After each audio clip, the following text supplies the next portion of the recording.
Hi, everybody. Good afternoon or good evening, wherever you might be. My name is Vic Gupta. I am an engineering VP at Google. I work in the Geo department, and I'm extremely pleased to welcome my good friend Dan Zigmond, who is the author of this awesome book called Buddha's Office. Dan, as some of you may know, is a Zoogler. He worked at Google for many years on a variety of projects, and most recently was a leader at Facebook and Instagram. Dan is the author of several books, and this is his latest effort. Dan, welcome. Really good to see you. Thank you. So great to be here. Thanks for having me. So Dan, do you want to tell us how we might be using the time today? Yeah, so I thought I would start by just reading a little bit from my book, just to give people a sense of what it's like. I'll just read from the introduction, and then we can jump into questions, and I'd love to answer any questions you have or anyone else has about work, Zen, meditation, anything. Great. Well, I think you and I have been having a conversation about your books for a while, so I do have a list of questions which I'm gonna go through, and then hopefully folks can use the features within the YouTube stream to post any questions they have as well. And I'm looking forward to having a lively discussion. Yeah. Well, why don't I just jump in? Like I said, I'm going to read from the introduction, which is called Waking Up at Work. Buddha never worked a day in his life. He was born about 2,500 years ago, grew up a pampered prince in ancient India, left those riches behind to become a wandering monk, and ended his life as a revered spiritual teacher, all without ever earning a salary. It's not clear that he even ever handled money, and he forbade his closest followers from doing so. So why would anyone want to know what a freeloader like that had to say about work? Let's start by backing up a bit. A few people today still follow the Buddha's literal example and renounce worldly possessions, leading their lives as full-time monastics. In fact, probably more do than you think. Estimates range from a few 100,000 to 1 million or more worldwide. But if you're reading this book or watching this stream, I'll bet you're not one of them. You've not chosen to spend your life cloistered in a temple or monastery, let alone wandering the rural countryside of some far-off land without a fixed address. Neither have I. For better or worse, most of us today do not live as Buddha and his core disciples did. One way or the other, most of us spend much of our adult lives working. Some of us basically hate it. It's a rare treat these days to find anyone who truly loves their work. Too many are working long hours at jobs they can't stand. The lucky ones look forward to the weekend when they can have 2 days of their real life back. But many in high-stress careers don't even do that, grinding through their Saturdays and Sundays, barely slowing their pace, charging towards some hoped-for retirement or other future reward. Most Americans don't even take all the vacation they're allowed. Those lucky few who do love their jobs often have their own frustrations. Maybe it's nonstop stress or lack of resources, or miserable behavior by colleagues or clients. Or maybe work is fine, but you just wish there was a little less of it. It seems that everyone with a demanding career laments their work-life balance. Does anyone really enjoy answering emails and texts at all hours? And all of us who are racing and striving like this may be in for a surprise. A study in 2016 found that work-related stress was the 5th largest cause of death in the United States. Some of us might not make it to retirement at all. It doesn't have to be this way. And Buddha knew this 2,500 years ago without ever setting foot in an office. When Buddha had his great awakening, when he literally became the Buddha, which means the awakened one, he listed right livelihood among the 8 keys to an enlightened life. He knew somehow that work was important and that working right was essential. As he traveled through ancient India, spreading the word about his newfound path of spiritual liberation, he preached not only to other wandering monks like himself, and eventually nuns, but also to those he called householders, who he encouraged to follow his teachings while remaining in the workaday world. Even 2+ millennia ago, Buddha understood that most of us would spend much of our waking lives working, and would have to find our enlightenment there. Buddha was raised among the privileged 1% of his day, and became an honored guest of kings and queens, but he was also surrounded by subsistence farmers, artisans, and small-scale merchants who struggled to survive. The Buddhist scriptures, usually called the sutras, refer to dozens of professions already practiced in Buddha's time, and his audiences included everyone from royalty to slaves. For most people hearing the Buddha's words, work was a necessary and central part of their daily lives. He couldn't ignore it then, any more than we can ignore it now. Enlightenment was not something just for full-time monastics. So Buddha knew that helping ordinary people work right was essential to helping them find their own path of awakening. That's what this book is about: how to make our work not just another distraction, but an integral part of truly waking up. This book will help you understand why Buddha, a guy who never held a job, chose to elevate right livelihood to such importance. Most importantly, we'll explore how to find a way of working that's right in every sense of that word. Right for you, right for your health, right for your sanity, and right for the world. And maybe I'll stop there and we can start our conversation. Great, thank you so much, Dan. As you were going through it, I was I was reflecting a lot. So you've already given me, and I'm sure the audience, a lot to think about. So yeah, just kind of getting into it. I guess my first question is pretty high level, and I know this answer because I've known you for many years, but I think the audience might be curious. How did you get interested in meditation and Buddhism? Well, so I've been interested in meditation and in Buddhism in particular ever since college. And so pretty much my whole adult life has had these two threads of my work in tech and my interest in Buddhist meditation. Like a lot of people, I read a book in college that someone gave to me called Zen Mind, Beginner's Mind. Somehow it sparked something, and I remember very clearly like going off to the corner of my dorm and like sitting on a pillow and meditating for the first time and thinking like this was something I really wanted to pursue. For most of my adult life, I felt like I kept those two streams pretty separate. Mm-hmm. But recently I've started to think about how they kind of are merging more together, and that it's really out of that merging that this book kind of emerged. Mm-hmm. Interesting. That's fascinating. So it started in college, and have you been practicing Buddhism ever since?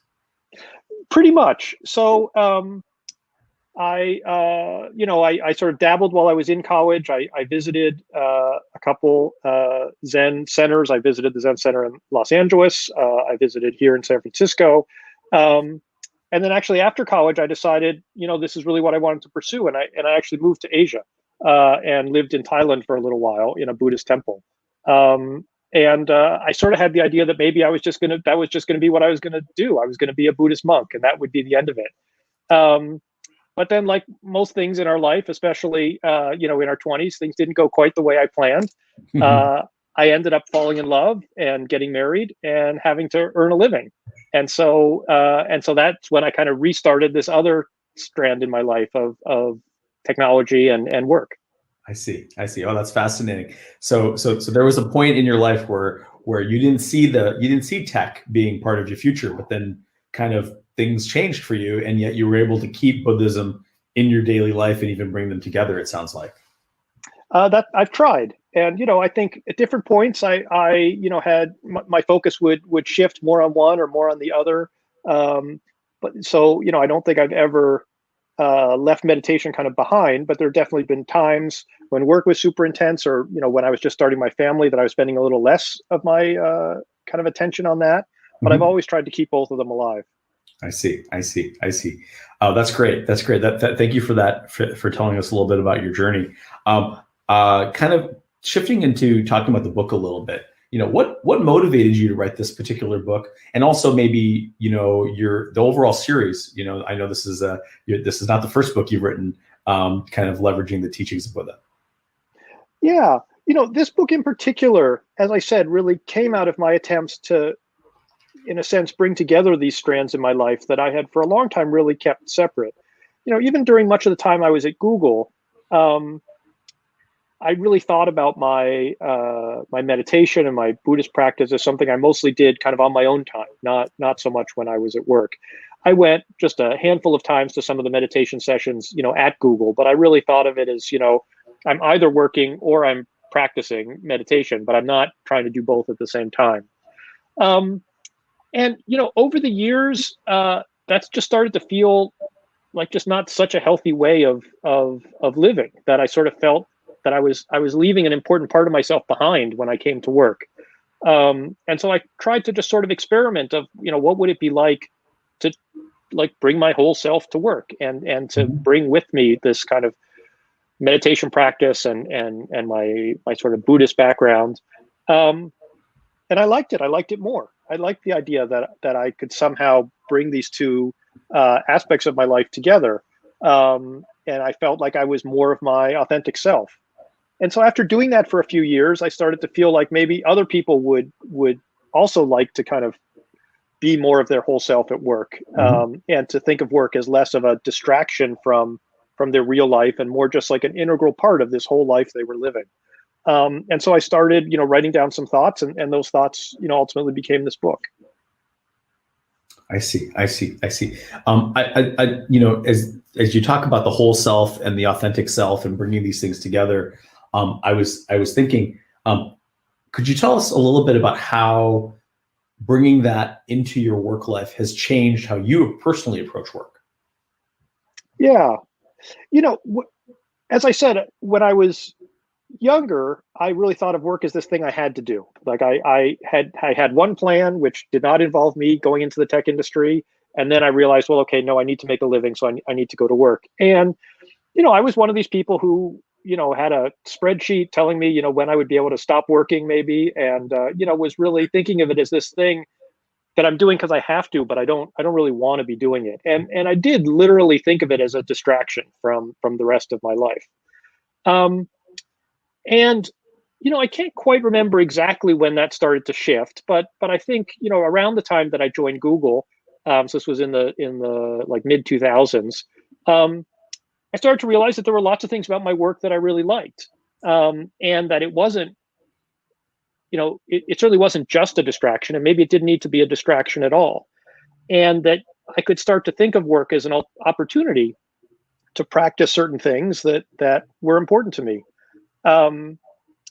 Maybe one of the most obvious is like an opportunity to practice kind of compassion. That, whenever you're working with someone, whenever you're having any kind of, face-to-face interaction with someone, that's an opportunity to treat that person as a real person, as a human being, and to have a real authentic interaction with that person. It's also an opportunity to practice mindfulness, to try to be present, to not try to just be distracted. And neither of those things is necessarily easy to do at work.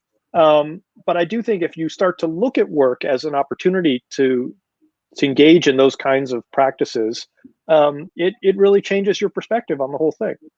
Yes, that's a really excellent point. Especially, I have to strongly plus one the last thing you said. It's not easy to stay mindful, especially in our modern world of information coming at us from every angle, and yet to be effective at work and to be an effective collaborator, we absolutely have to be mindful. It really does. It does make a difference in how people perceive you and how you even come to the tasks at hand.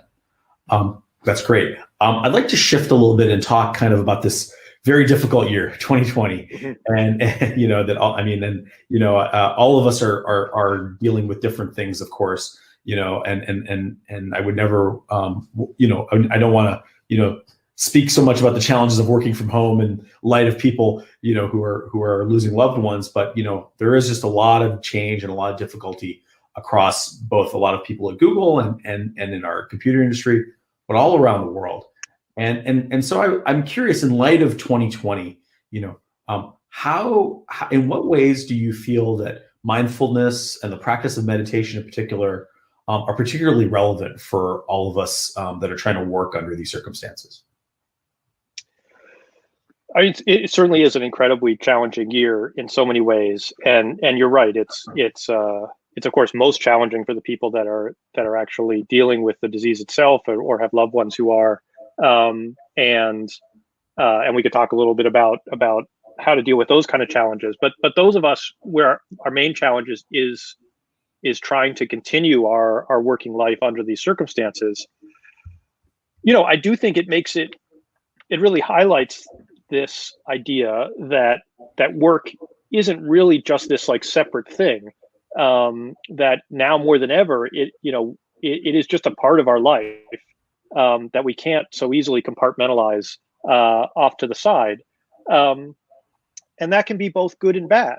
I think the negative parts, of course, is when people start to feel like they're just always working. That work kind of starts to bleed into to everything else that they're trying to do. The positive parts are I think, again, allowing us to be more of our authentic self at work. I think, just to bring up some almost trivial examples, I think early in our experience of this, crazy work at home time, people were embarrassed if their kid or their dog, walked by while they're in a meeting. I think at some point we all realized, like, there's nothing to be embarrassed about. Like, we know that you have kids and dogs, and like that doesn't have to be a secret. You don't have to kind of pretend that you have no life other than work. Early on, we might have, tried to put screens behind us or use backgrounds. But then, at some point we realized, okay, people realize that we're taking these calls from our office, or I'm in my garage actually here. Nice we don't try. have to, thank you. We don't have to pretend that we're not doing that.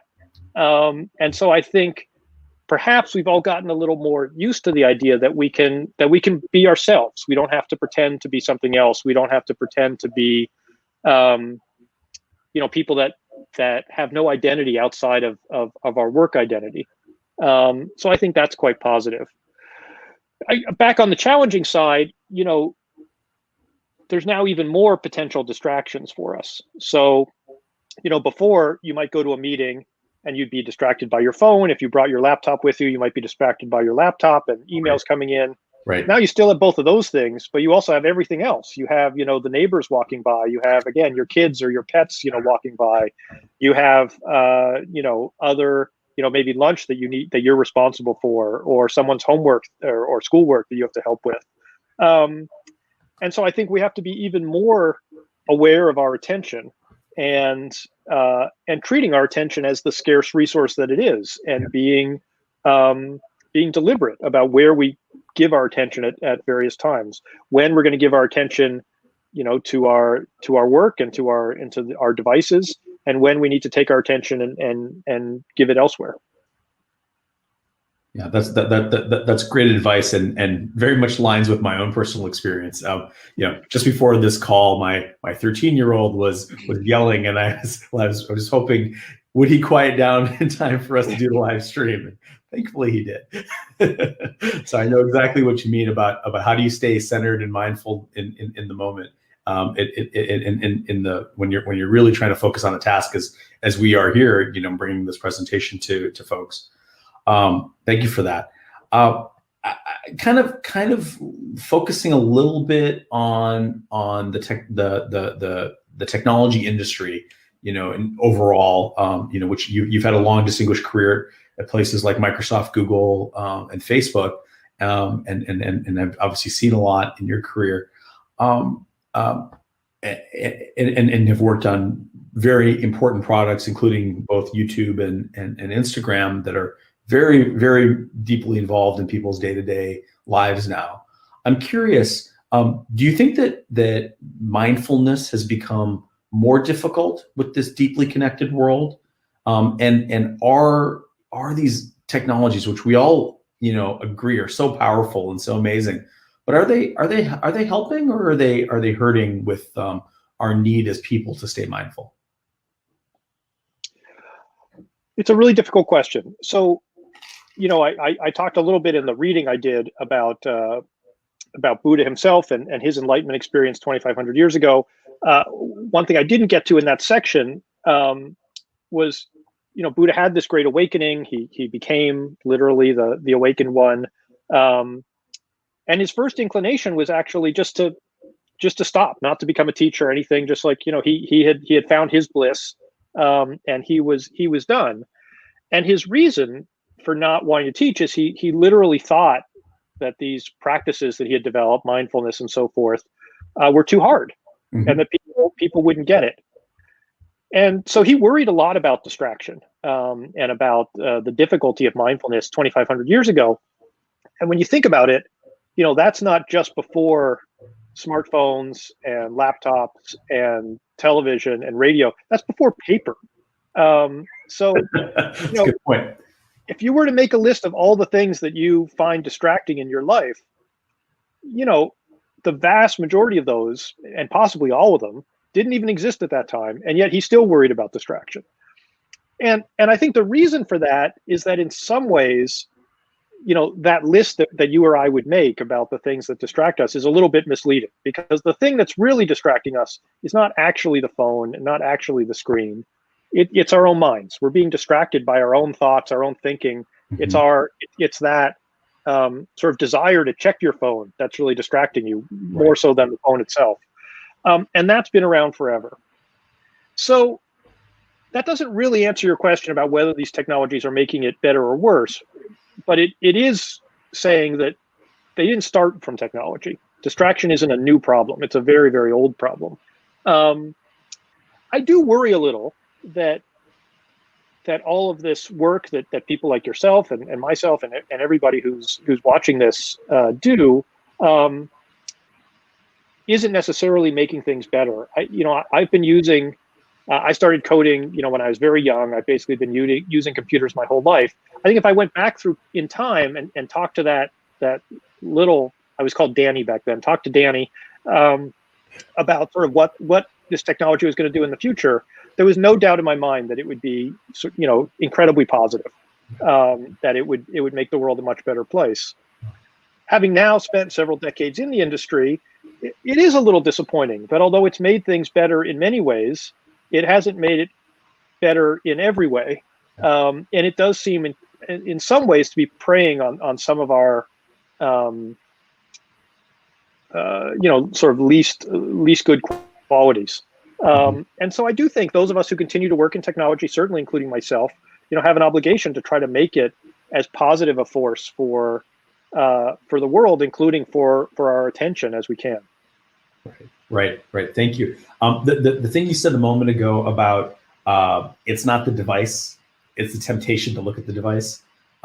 That's a very powerful thing. I know I'll be sitting in meetings. Of course, it's a little different now that we're all working from home. But I think back to the not too distant past when we were sitting in a conference room, I could feel that temptation welling up in me. It's almost like the need for additional stimulation. And so one of my personal practices is I somewhat loudly will flip my phone upside down, and it's not really a signal to people in the meeting. It's really a signal to myself. Okay, now you're locking in, and it's important that you pay the respect and the attention that your colleagues deserve as you might be walking through a presentation or reviewing design or what have you.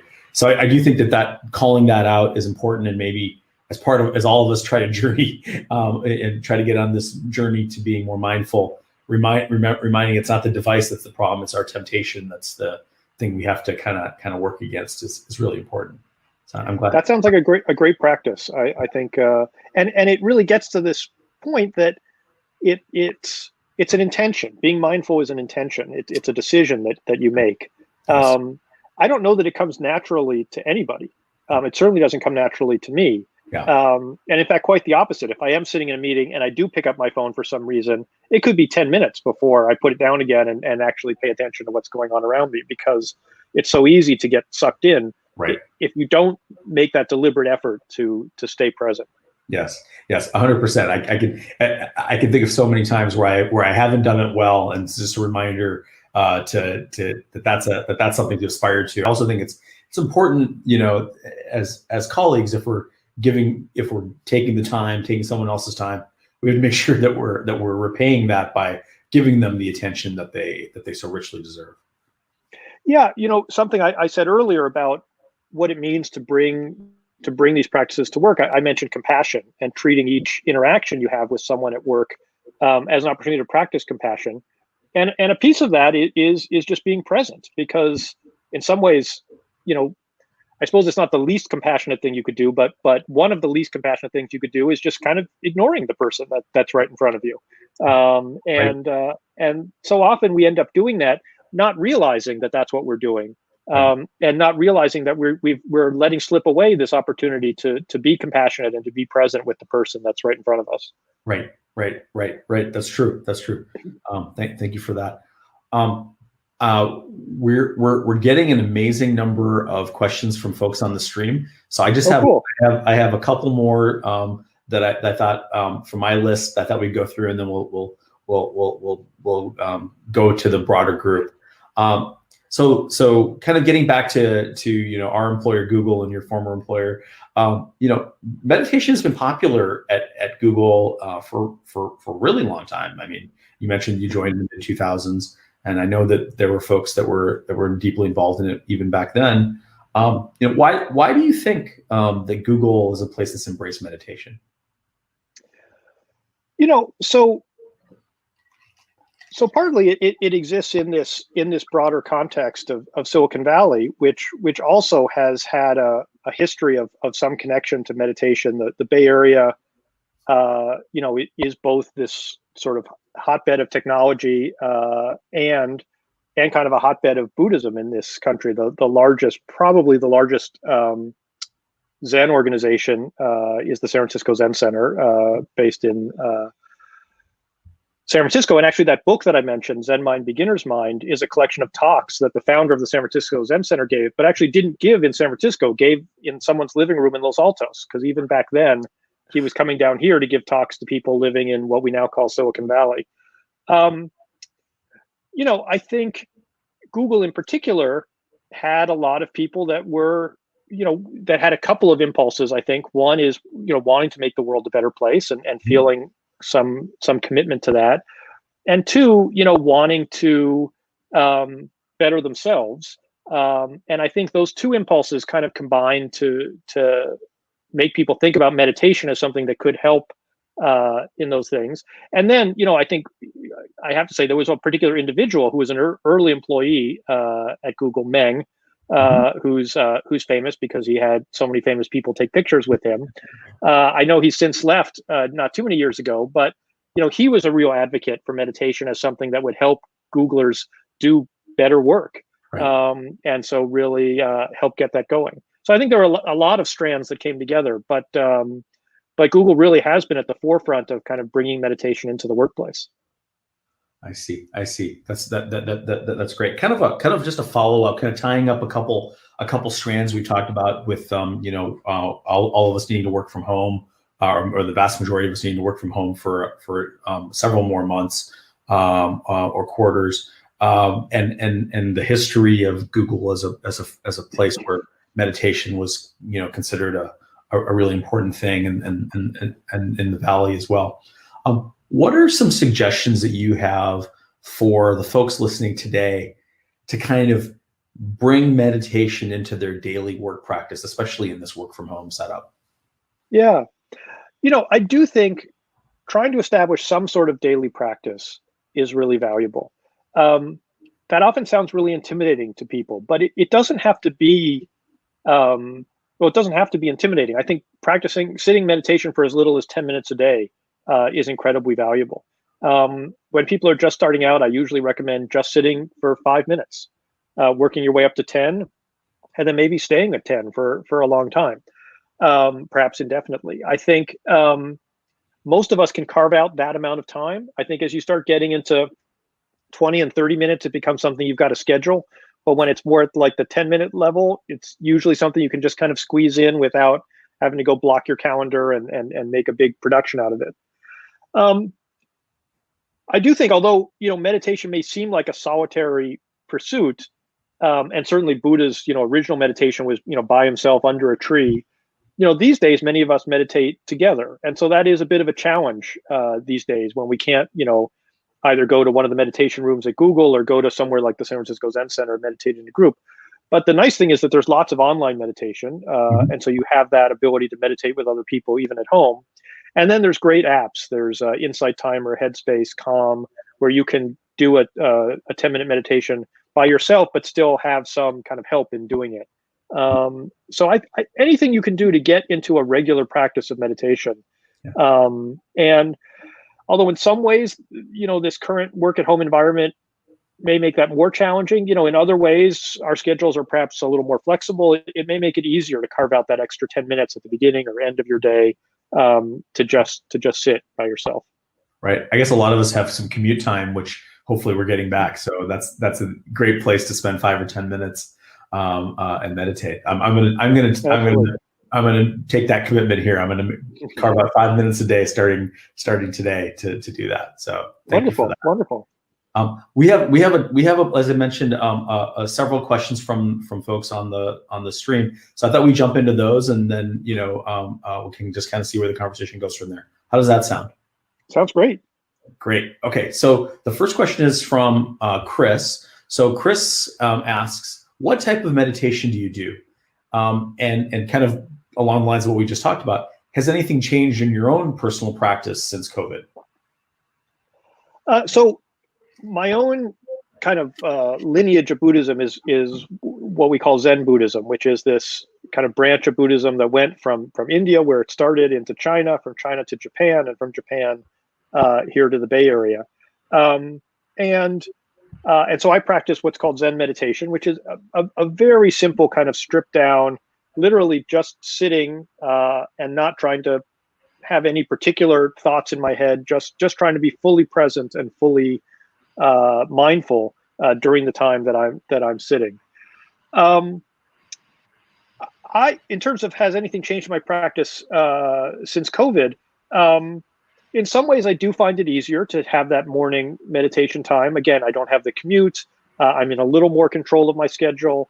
If I can sit before I take a shower, after I take a shower. Like those kinds of things can be sort of rearranged as needed. At the same time, though, like everybody, I have new demands on me in terms of helping with things around the house, helping my kids with what they're doing. So I would say it's been mixed, and there are times where I find it easier to go and sit. I sit about 20 minutes most mornings to find those 20 minutes, and times where I find it a little more difficult with all the other things going on in our lives. I see. That's great. Thanks, Dan. The next question is from Abe or Abe. While most of us associate a self journey with Buddha, how does it reflect on a team journey, more broadly with a larger group? Do you have any advice about that? As I said, I although in some ways meditation and Buddhist practice is by nature a solitary pursuit, it is also something that most of us do in groups today. We'll sit together with other people, even monks and nuns who dedicate their lives to this generally don't do so in a solitary way. They do so together. And I also think many of the kinds of practices like compassion and mindfulness are practices that lend themselves well to working together and working with a group. Now, I don't know, whether you can sort of have a group awakening exactly. That may be something that still happens to the individual, but it is certainly something that you can do together, and you can support each other in doing it. Certainly I know that there are teams where everybody on the team meditates together, and find that as something that helps kind of create a certain unity and sense of purpose that can be really valuable. Yeah, and to your point about online meditation groups, perhaps that's even a way to bring teams closer together that are challenged right now while all of us are sort of working from home, or many of us are working from home. Yeah, that's great. Thank you. Evan writes, often the times that we want to skip meditation, like when we're busy or stressed, are the times when we need it the most. So he asks, do you have any thoughts on how we can make space for meditation when it simply feels like there's no room? So first of all, I completely agree with the premise of the question that that the times where we feel we don't have time can be the most important times to do it. To some extent, it's a commitment you make to yourself, like any other commitment, like a commitment to exercise, like a commitment to get enough sleep. And at some level, you have to just make that commitment to yourself and honor that commitment. I remember hearing from a teacher once who said, he wouldn't leave the house without having meditated first, any more than he would leave the house without having brushed his teeth. And almost like for the same reason, that he thought it was part of almost bringing a proper version of himself out into the world. That he wouldn't want to walk around with sort of a bad mindset any more than he want to walk around with bad breath. And I like that. And so I do think thinking of it as something that you're doing not just for yourself, but for everyone around you, as a way of reminding yourself to be present and to practice compassion, then can make it feel a little less selfish in a way. I think sometimes we don't do it because we think we don't have time because of commitments we have to other people. But so to also think of this as a commitment you have kind of broadly, almost part of your social contract with the world, that you're gonna try to be present, and in order to do that, you need to take this time to let your mind settle a bit. I really like that framing. Yes, I think most of us would all agree that you should brush your teeth before leaving the house in the morning. So why not brush your mind? That makes perfect sense. I like that. I like that. Okay, the next commenter is Joe. We'll Puneet +1 to Evan's questions. That's great. Joe comments, I too moved to Thailand and spent some time in a Buddhist temple, Plum Village. So your talk really resonates. While it's easy to be mindful in the temple, but it's just very hard to do so in America, especially in New York City. So I think it's true. It's not easy. I mentioned in the reading I did that Buddha taught both monks and nuns and lay people who he called householders, and he did think awakening was possible for everyone. But one of the things he said is he thought it was easier to live as a monk or a nun. That sounds off to many of us who think of it as being a hardship to go off and live in some austere temple and get up at maybe 4 a.m. and meditate all day. And it is hard in some ways. But what's easier about it is the lack of distractions, and the fact that you're stripping away a lot of the things that cause us to lose that mindfulness and that presence. And so it does take extra effort to try to maintain that mindfulness in a big city like New York or here in Silicon Valley. I talk about meditation and mindfulness as a practice, and I really do think of it as practice in the literal sense, in the same way that you might practice the piano. You practice the piano, you do these like finger exercises and things, and that's not because you're trying to get good at finger exercises. It's because after that, you then want to be able to play the piano, which is really a very different thing. Similarly, my kids learned to drive a few years ago, and you might practice driving like in an empty parking lot, where you practice your turns, you practice parking. And again, that's not because it's particularly useful to be good at driving in a parking lot. It's because that practice is something you can then take with you when you get out on the road. Mm-hmm. But you're not really driving until you're out on the road. And so I think the same about meditation, that meditation, whether you're doing it in your house, my spot is right over here, or in a temple, it's practicing mindfulness so that you get a little better, you develop some kind of internal muscle memory, that you can then bring that mindfulness into these much more difficult situations. Because in some ways, those are the situations where it really counts. It's considerably easier to be mindful when you're in a quiet room, maybe facing a wall, maybe even closing your eyes. You are deliberately eliminating most of those distractions. Like we talked about, all you've got left is really the distraction of your own mind. Because if you can overcome it there, then it starts to get a little more possible to overcome distraction once you start layering on top of it, traffic noise and children and pets and work and phones and other screens. You're building up these muscles that you can then call on in these other situations. Oh, I like that analogy. Finger exercises lead to mental exercises lead to mindfulness. That's great. Great. The next commenter is Shep.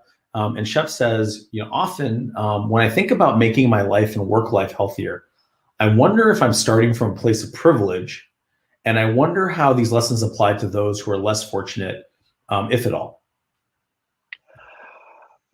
Many of us are starting from a place of privilege. That's just the fact of our lives for many of us, particularly here in Silicon Valley. We've talked already about how for many people, COVID-19 is an existential crisis, either for their own health or their jobs have been wiped out. So those of us who are fortunate to be working and to be healthy, as well as to be in an industry that pays reasonably well and so forth, we are for sure starting from a place of privilege. I still think that many of these techniques apply to people that are maybe in a point of less privilege. And as I mentioned, Buddha himself had students who were servants and even slaves, even the least privileged of their society, and still felt there were opportunities to practice mindfulness, to be present, to be compassionate, to treat the interactions you have with others as an opportunity to meet them as a whole person and to grow from that experience. Mhm. It certainly is easier to find time to meditate if you control your own schedule, and much harder if you don't.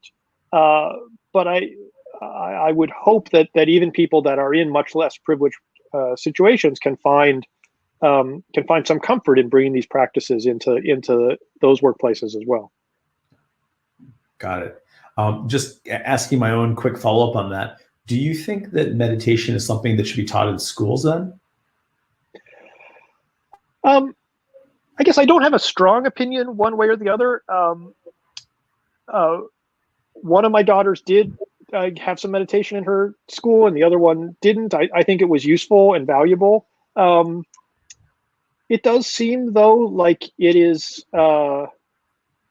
meditation may be something that's easier for adults to understand than for kids who just don't quite have the self-awareness.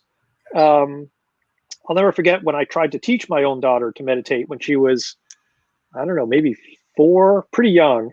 And we both, sat in the room and kind of turned down the lights. And because I thought it would be easier for her, I suggested we both close our eyes. And almost as soon as my eyes were closed, she stood up and kicked me in the head, to get me to. she decided this wasn't really for her. So I have not heard that story before. So I do think it may be something that's best approached as an adult. I see. That makes sense based on your data on the topic. That makes a lot of sense. The next comment is from Joshua, excuse me. My favorite humorous quote on making time is, "Everyone should meditate 10 minutes per day. And if you're too busy to do that, then you should sit for 15 minutes. Yeah. I get the question a lot of how much meditation is enough. Is it really enough to sit for 10 minutes a day or even 15 minutes? And, I don't know that there's an answer for that. And I think each of us needs to find what works for us. I'm told that the Dalai Lama, His Holiness, still meditates for several hours a day, and he's been doing it his whole life. So, and yet he still seems to feel that it's important and useful to continue to meditate that much. But I think of it kind of like exercise. Is it enough to do 10 minutes of exercise a day? I mean, it's much better than doing none, and Right. it's better than doing 5. And so I would say to carve out the time that you can. I think the more important thing is to try to make that commitment and to do it consistently, and to not make the commitment be so big. I was reading on Facebook someone who was committing during COVID-19 to meditate 2 hours a day. Wow. I mean, that's wonderful if he can do it. I think for most of us, we would make that commitment and then literally never do it. And so I would rather have us commit to 10 minutes and actually follow through. My sample size is just of one person, and I've been an intermittent meditator probably since about the time I met you back in 2006. And I noticed that I am way more than 10 minutes more productive on the days when I sit for 10 minutes. That's great. That's great. For one data point, hopefully it pencils out, and maybe that's something that other people can remember. But Josh, I really like your comment. Joshua, excuse me, I really like your comment. Thank you. Robert has a comment as well. This is a little bit longer, so I'm going to read it through, and then Dan, you can jump in. Hi Dan, thanks for giving this talk. Yes, and +1 on that. I've been trying to bring more mindfulness into my daily life, and I find it quite challenging to do so while working, especially while coding. I have thought about experimenting with doing things like trying to maintain breath awareness while coding, or trying to maintain awareness of sitting against the chair, but all of these seem incredibly challenging to actually do. It is hard enough to maintain breath awareness while sitting and meditating, as you know. Do you have any advice?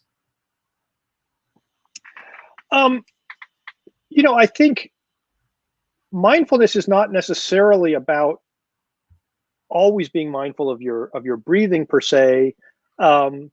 it's about giving your full attention to the task at hand. So, for example, as we're talking, I'm trying to give my full attention to this conversation, to your words when you speak, to my words when I speak. Um, so, one approach when you're coding would be to just try to give your full attention to that task of coding, and not to try simultaneously to be aware of your breath or of your position in your chair. I'm not sure that either of those practices are bad at all. But if you can give yourself kind of wholeheartedly to that task of coding and give that your full attention, um, to me that's a perfect example of mindfulness. And when people hear about mindfulness for the first time, maybe who have not tried to practice meditation, often what rings true to them are times in the past where they've kind of been in the zone, doing something, whether that's Yes. something like coding or doing art or doing sports, where they feel like, oh yeah, that one time that I was, at bat at Little League or something, I was fully present in that moment. There was nothing else I was thinking of than that one moment of the ball and trying to hit the ball. Um, that person is not focusing on their breathing or maybe even on their posture. They're just in that moment of being at bat. And I think you could take that same perspective to coding. That's great. That's great. I think that's a really important distinction, which is that mindfulness is good and meditation is also good, and and they may come together or they may not in a given day and for a given person. Um, Joe remarks, I came back to work, joined Google, and came back to America on a mission to help people in the world. Yet it is difficult to remain mindful while trying to affect change. Maybe your book could help. Well, I hope it can. I think there's many ways to help people in the world. As I said, there's you know when many people think about dedicating themselves to helping people, they think about becoming a doctor or nurse, or going and feeding the poor and working with people that are very disadvantaged. And certainly those are all wonderful things to do. And there are many opportunities right now, probably in every community, to do that kind of very direct helping work. You can also help people just in your daily interactions. As I said, you can bring kindness and compassion to literally everybody that you encounter. And just through that presence, whether that's people at work or people at the grocery store. One very small practice that I've started since this COVID-19 pandemic is that when I go grocery shopping, I thank the checkout clerk. And I don't know why it had never occurred to me to do that before, but it just didn't. But suddenly I realized that if this person hadn't shown up for work, I wouldn't be able to get food. And that was not an abstract possibility. That was a real possibility that, people were not always able to come to work. And so just that little bit of wanting to be thankful and to acknowledge the work of that person, I feel is one way to help people in the world. Joe mentions the difficulty of being mindful while trying to affect change. It's true, but I think again, it's always difficult to be mindful, regardless of the work you're doing. But I think it can help. The first step to affecting change is to see what it is that needs to be changed, and mindfulness is really the practice of trying to see things as they truly are. And so it forces us to be present with all of the things in the world that are causing suffering, that do need to change. And so I think it can help us find those opportunities to make the world better. Thank you. That's great. Just keeping an eye on the clock, we have about 6 questions and 8 minutes. So I just want to make sure we get through all these. These are great questions, by the way. Thank you, folks, for who've been able to contribute. Wen Chin asks, my temple has been closed since January in reaction to COVID-19. And it has been incredibly challenging to lose that weekly touchstone. And we talked about this a little bit, but I'd love to hear a little bit more of your thoughts on this. Can you speak to what bringing what you had in a temple space to home has looked like? One of the things that's been interesting in this time is moving so many activities that we used to do face-to-face online. And this talk is a good example. A couple times when I was at Google, I hosted these author talks. And, as I recall, we'd be lucky to get 20, maybe 30 people if it was a pretty good author. I actually can't see the count right now, but often in these kinds of events, we can get more people than we could physically.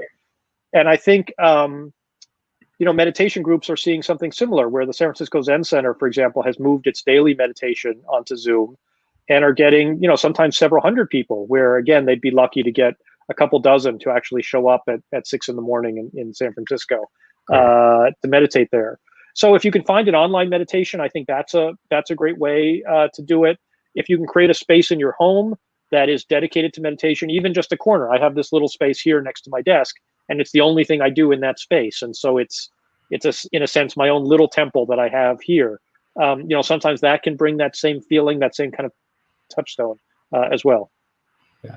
And I want to plus one the thing you just said. My wife has a particular pillow, and that pillow is only used for meditation. And, that pillow has been with us in many houses and on several trips over the years. So she creates her temple wherever she goes with that particular pillow. So I think there are things we can all try. But definitely your idea of these kind of online groups is also really interesting, because it is an interesting point that one of the side effects of this wonderful, of this horrible pandemic is this wonderful opportunity to maybe connect with people that we wouldn't connect with otherwise. Right. Okay, I want to make sure we get through everybody, so we'll go a little faster. Mason asks, do you have any advice on encouraging people in your life to meditate when they are resistant to the idea? As I was saying a little bit about getting kids to meditate, I do think it's something you have to want to do. I think you can't force somebody to meditate, in part because meditation is sort of a state of mind. And so even if you got them to sit still, you couldn't actually make them meditate while they were sitting there. I often think the best way to do it is just to do it yourself and have people see the results of that meditation and then want those results, for themselves as well.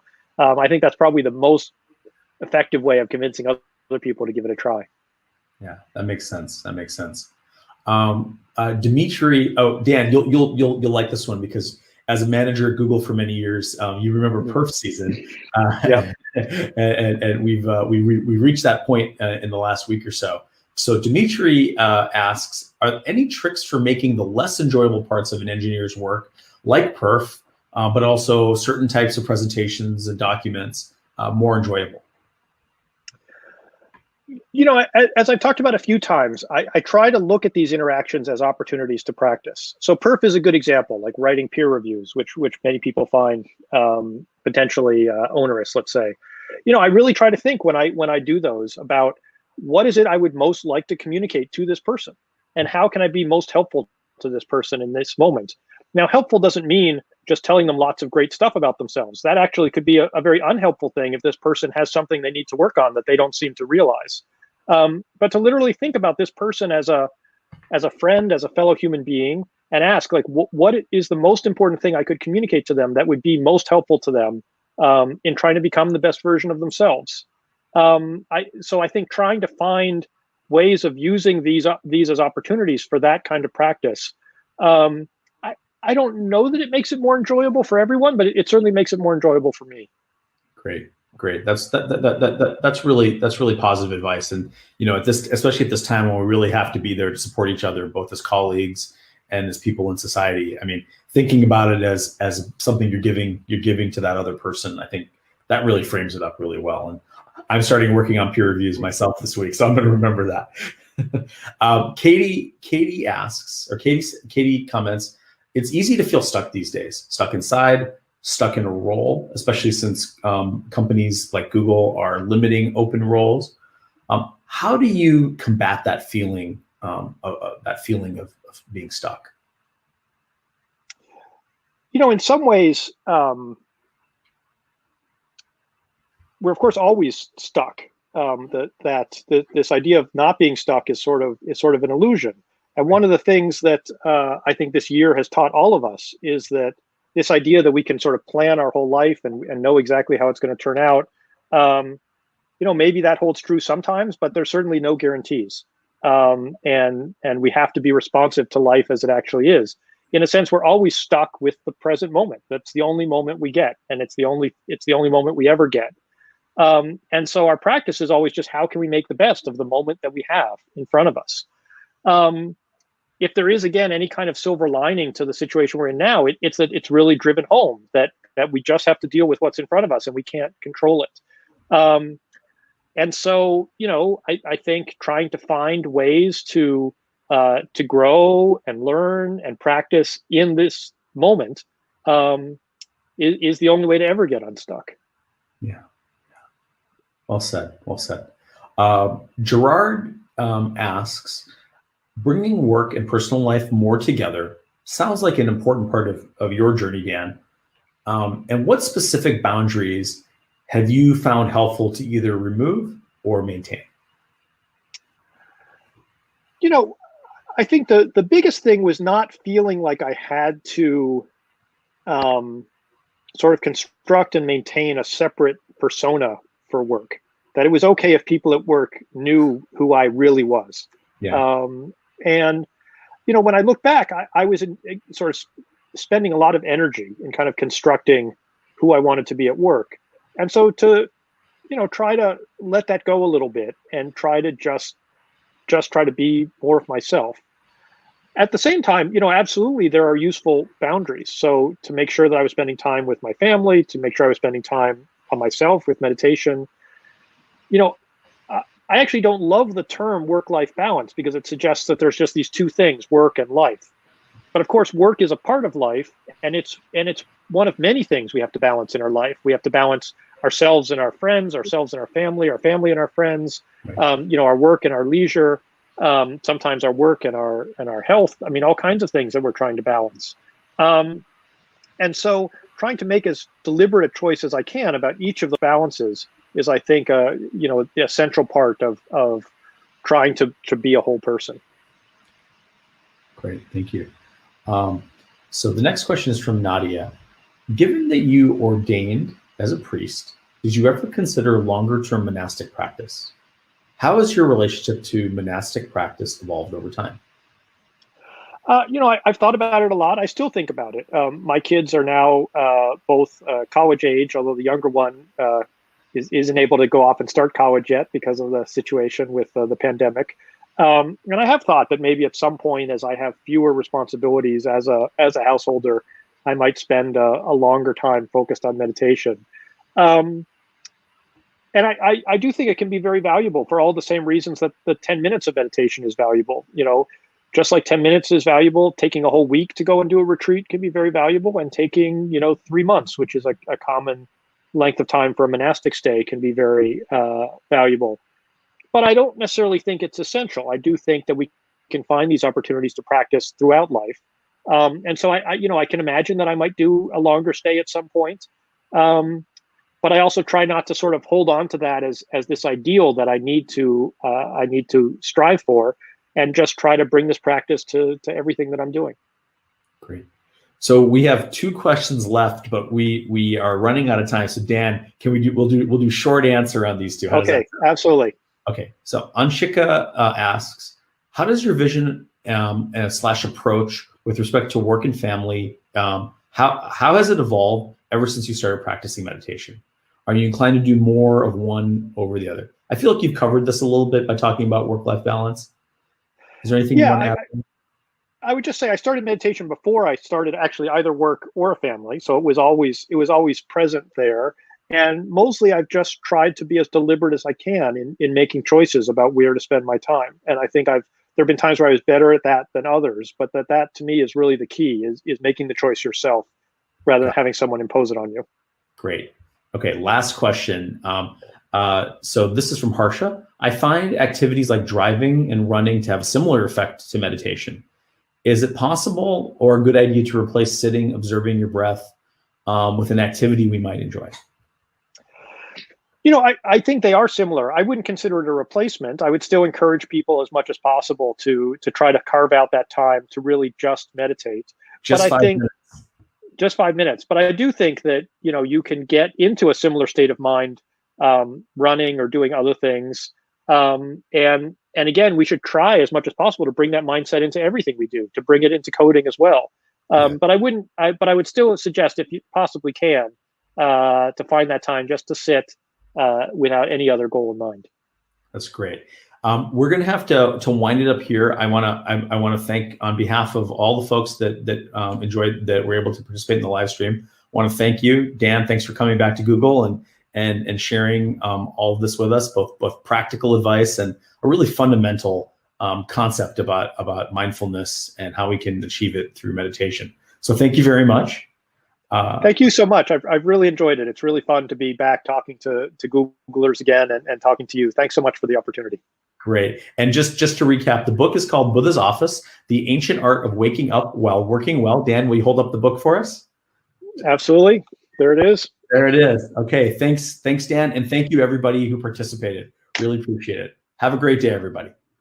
Take care. Take care.